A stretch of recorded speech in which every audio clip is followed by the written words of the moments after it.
Bueno, el otro día se me ocurrió este nuevo formato que puede ser que sea interesante. Para empezar, deciros que, bueno, estas fotos no son de mi propiedad. La he encontrado por internet y le agradezco a quien la haya subido, quien la haya hecho, pero de entrada quiero dejar claro que estas fotos no son mías, no las he hecho yo.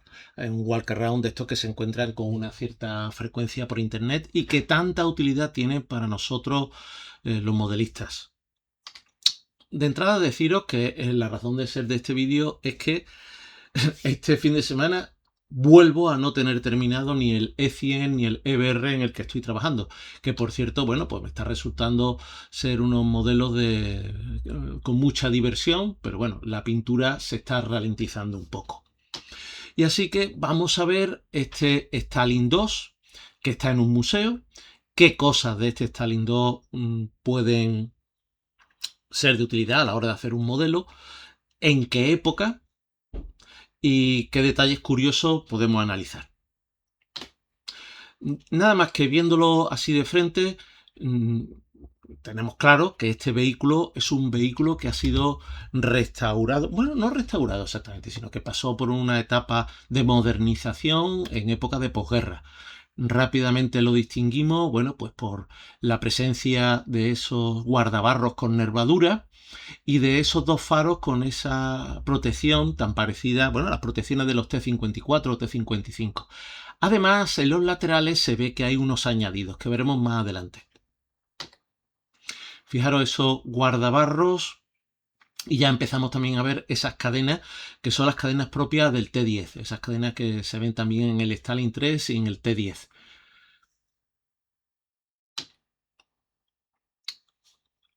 Aquí tenemos ese frontal que termina en ángulo. Ahora mismo no sé deciros si el último Stalin 2 de Bethesda tiene este frontal con este ángulo. A mí personalmente es la versión del Stalin 2 que más me gusta. Creo que Dragón esta versión la hizo en el pasado. Tenemos el otro guardabarro. Aprovecho para comentaros que este soporte, aunque veáis Stalin 2 a los que le faltan los guardabarros, que le han quitado estos protectores laterales, si aparece este frontal o su soporte, el soporte de este guardabarro, ya lo podéis identificar como un vehículo que ha sido modificado en posguerra. Ahí veis de perfil esos protectores de los faros que son tan característicos de los vehículos de posguerra. Bueno, yo lo pienso y me resulta algo tremendo. El conductor, esta era la visibilidad que tenía. Esto y el periscopio ese que aparece ahí arriba, que creo que es un detalle también de posguerra. Mm, en el Stalin 2 el conductor no tenía una escotilla por la que entrar y salir. Tenía que entrar y salir a través de las escotillas de la torre. También desde este ángulo vemos esa placa longitudinal para evitar que el agua subiese por el casco cuando se vadeaba o lo que sea, o el barro, y llegase hasta el visor del conductor. Otra imagen de ese visor. Veis cómo aquí en la parte superior de ese visor hay una marca de mecanizado por donde se ha vertido el metal para hacer la pieza esta de fundición y las soldaduras tan bestias que hay alrededor. Ojo, detalle curioso. Fijaros cómo son las soldaduras en un lado en perpendicular al sentido del canal de soldadura, mientras que en el otro lado las soldaduras son en paralelo al sentido de la soldadura. Y además, una marca de molde. Estas marcas de molde que tampoco nos gustan a los modelistas, pues aquí tenéis una marca de molde de un vehículo real. Otra foto de cerca de estos protectores. Normalmente estos protectores, las maquetas vienen demasiado grandes. Últimamente se están haciendo con impresión 3D en resina. Quizá la mejor solución que podemos tener para nuestras maquetas, para estos protectores, es hacerlo en alambre. Pero, hombre, no siempre nos van a quedar bien. Pero son un punto crítico en nuestros modelos. Tenéis otra imagen, veis cómo están soldados esas varillas metálicas. Más visión de este visor del conductor y de este periscopio. Pero veis que no hay escotilla ahí no hay posibilidad de entrar y salir cercana para el conductor.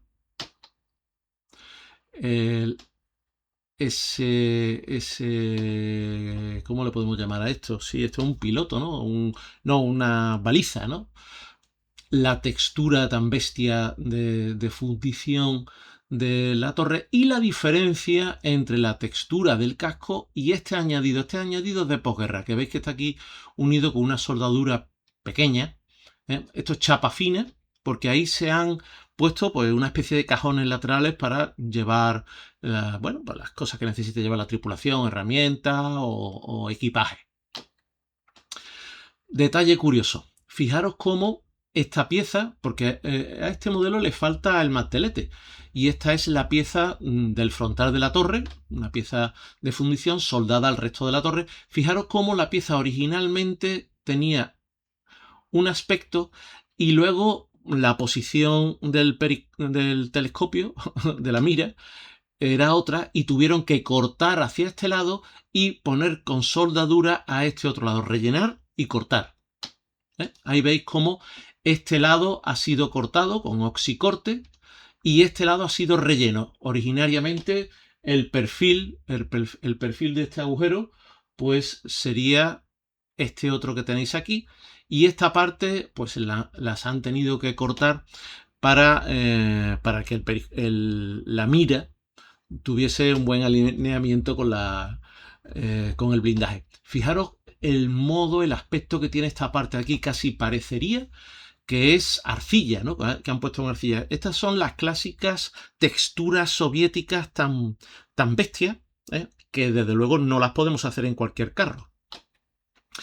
Bueno, lo que os acabo de comentar, a este vehículo le falta el mantelete y veis cómo el hueco del mantelete se ha solucionado con una chapa que se ha colocado aquí. Esto es restauración, evidentemente restauración del museo o del lugar donde esté el vehículo. Que tenemos que distinguir las modificaciones posteriores del vehículo, pues cada vez que va al taller, de las restauraciones que se hayan hecho para exponer el vehículo al público. Hay otro punto de vista de lo mismo.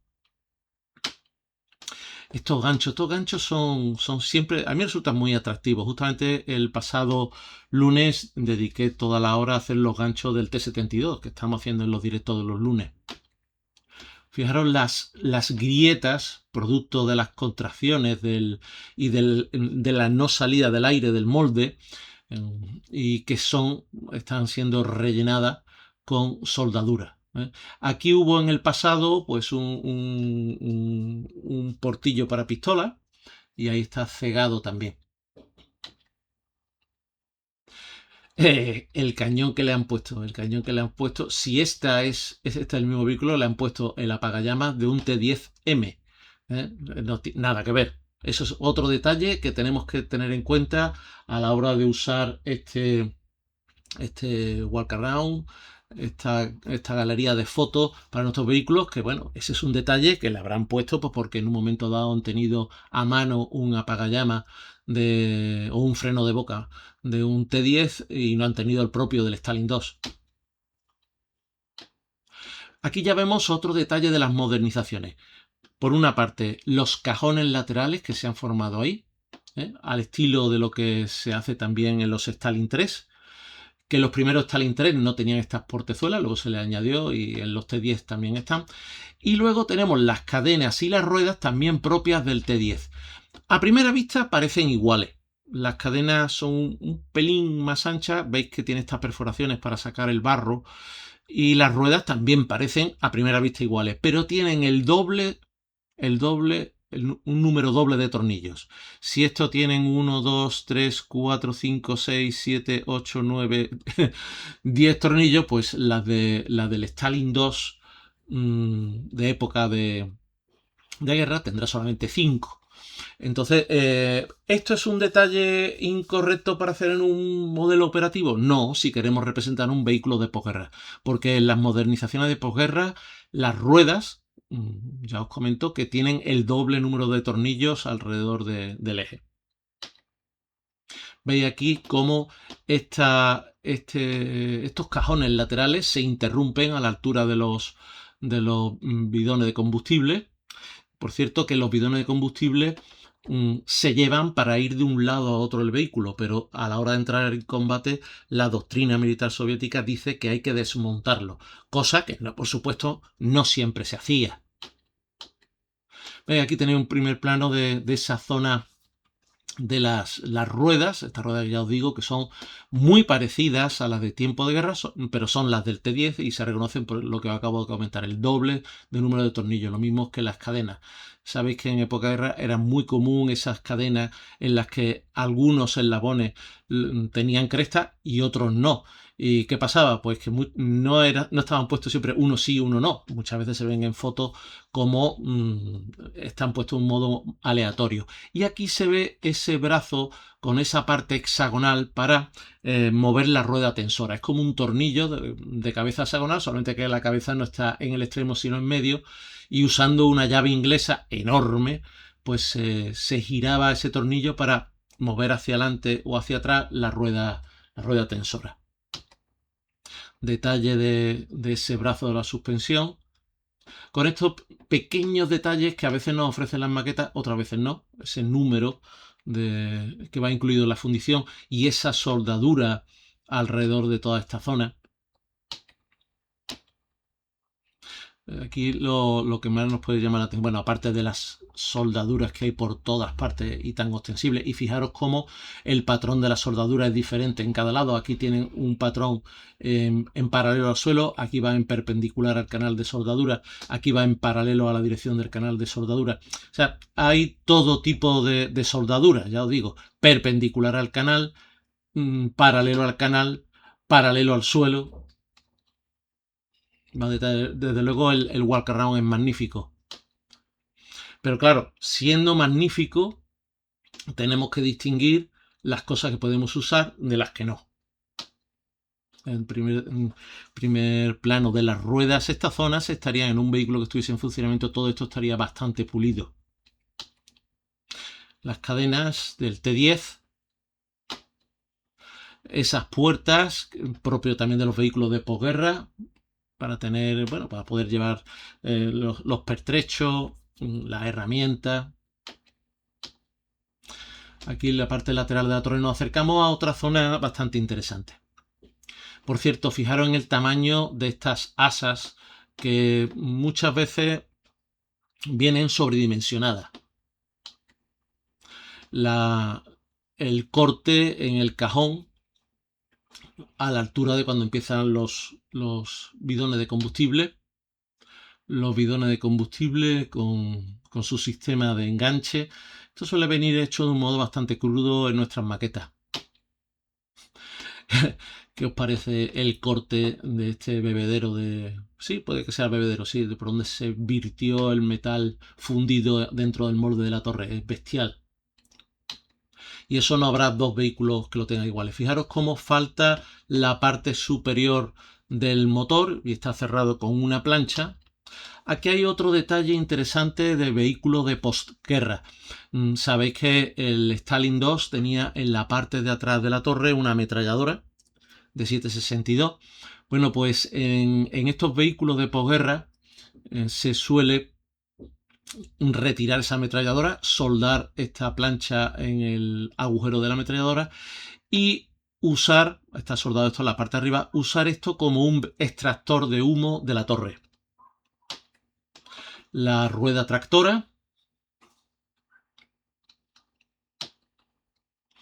Aquí detalles de las conducciones eléctricas, bien para estas balizas o hacia los botes de humos que solían tener todos estos vehículos en la parte de atrás. Ahí va esa conducción, dirección a los botes de humo. El extractor de humo en que se convirtió la ametralladora trasera de la torre. Los números de fundición en la torre, algo muy propio de todos estos vehículos. Ahí lo tenéis, la posición en la torre. Y fijaros estas grietas, tantísimas grietas que han sido arregladas con cordones de soldadura bastante vastas. Todos estos son detalles que, bueno, junto con el corte este de aquí del bebedero, con ese mecanizado también bastante bruto, son detalles que le podemos dar mucha personalidad a nuestras maquetas porque no van a haber dos vehículos que tengan exactamente primero esos defectos y después que el mecanizado se haya hecho de modo igual. Y fijaros en estas pequeñas asitas que salen ahí, bueno, pues para llevar una lona atada, y en la parte de atrás también para poner una lona en la parte de atrás, ¿no? Tapando la zona del motor. Veis cómo hay por aquí toda una serie, un conjunto de pequeñas asas para poner una lona. Se veía bastante en los vehículos de guerra puesta esa lona en esa zona del motor. Desconozco qué función podría tener. También este refuerzo en el interior es algo propio de posguerra. Primer plano de las cadenas, fijaros la soldadura tan vasta también por aquí. Detalle de la cadena con ese número también de fundición.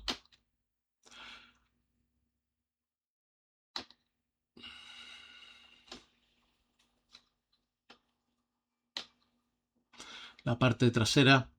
Yo me pregunto si esto tendría algún tipo de resorte, parece que no, y el peso que puede tener estas escotillas tendría que ser tremendo. Supongo que manipularlo necesitaría más de una persona. Toda esta zona con el oxicorte y una soldadura vastísima, también la soldadura alrededor de los ganchos.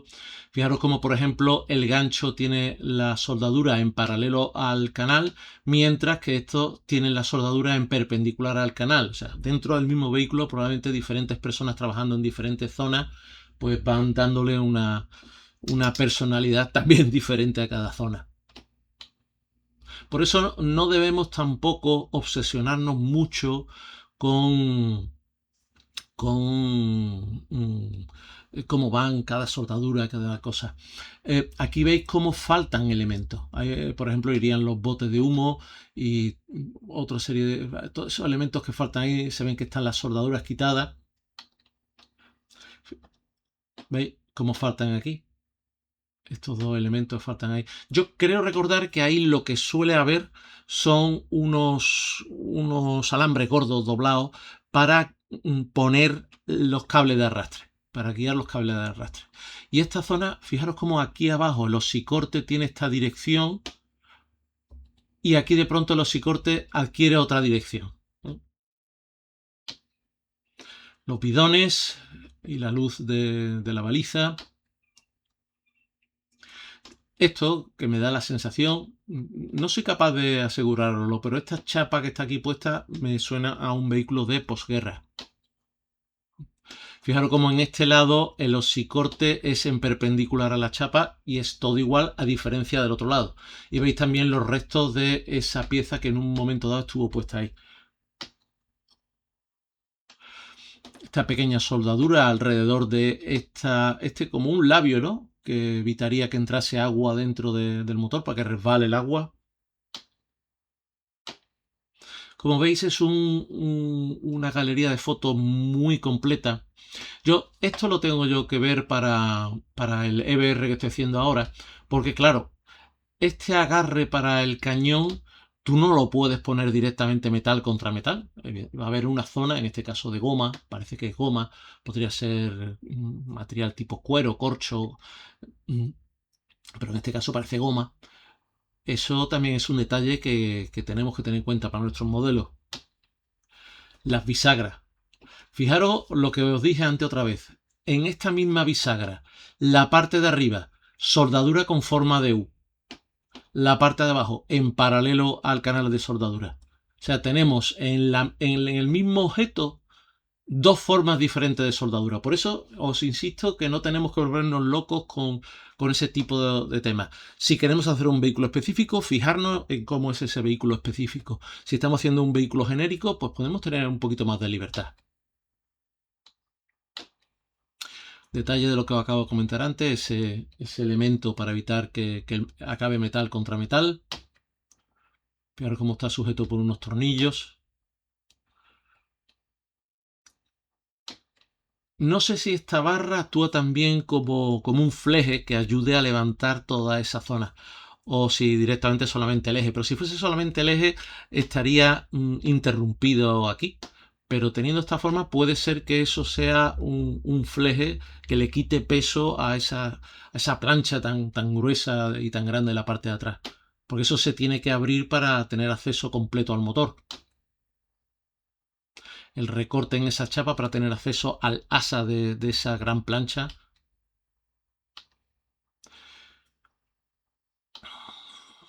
Y bueno, pues ahí tenéis esa parte trasera escurridiza. Una de las cosas que comienza a ver en los carros de posguerra es que comienzan a terminar en la parte de atrás en perpendicular al suelo o incluso inclinado hacia atrás, pues para ganarle espacio para un motor más grande.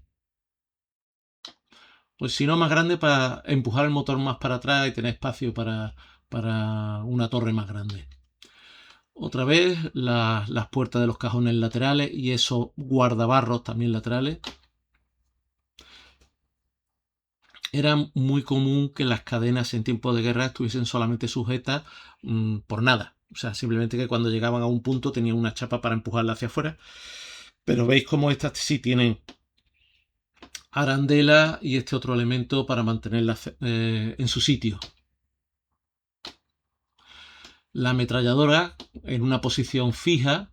En la parte esta ametralladora, pues creo que la accionaba directamente el conductor y evidentemente no se podía apuntar. El carro iba para adelante, disparaba y para adelante.